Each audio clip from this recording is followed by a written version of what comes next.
Quel document doit obligatoirement être rédigé après une assemblée générale? Compte-rendu? Rapport? Procès-verbal?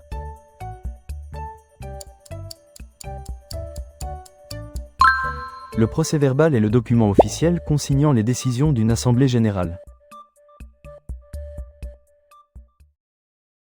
Qui doit signer le procès-verbal d'assemblée générale en fin de séance? Président, secrétaire, scrutateur? Syndic, président, trésorier? Tous les copropriétaires?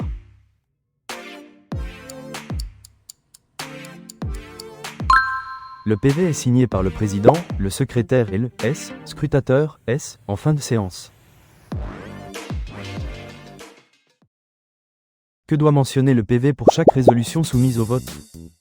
Nom des votants pour? Nom des votants contre? Nombre de voix pour, contre, abstention?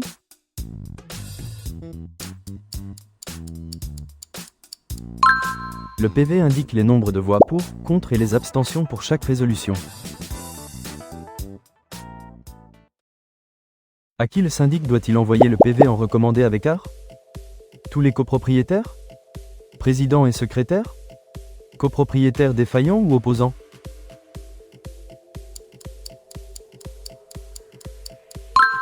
Le PV doit être envoyé en recommandé art aux copropriétaires défaillants ou opposants. Que doit reproduire obligatoirement le PV en fin de document? Ordre du jour? Article 42 alinéa 2 loi 1965? Feuille de présence?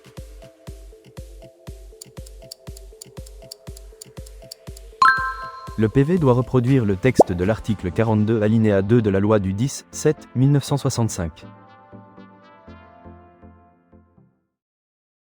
Quand les décisions d'AG sont-elles généralement considérées exécutoires?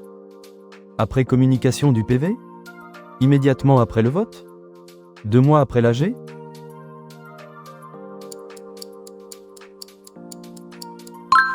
On attend généralement la communication du PV pour considérer les décisions exécutoires.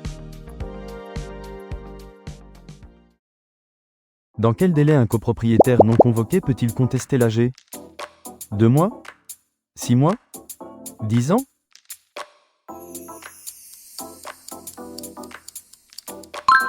Un copropriétaire non convoqué dispose d'un délai de 10 ans pour contester l'AG. Qui peut contester une décision d'AG dans les 2 mois suivant le PV? Copropriétaires opposants ou défaillants? Tous les copropriétaires? Président et syndic?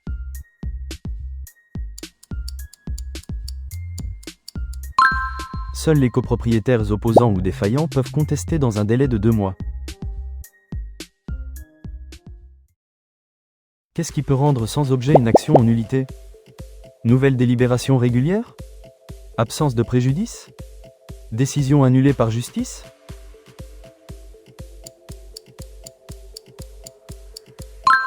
Si l'AG délibère à nouveau régulièrement, cela rend caduque l'action en nullité précédente. Pour quel type de travaux le délai de 2 mois doit-il être respecté? Travaux de ravalement? Travaux de rénovation?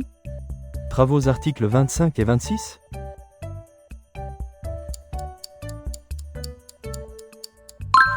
Le délai de 2 mois doit être respecté avant d'entamer les travaux prévus aux articles 25 et 26.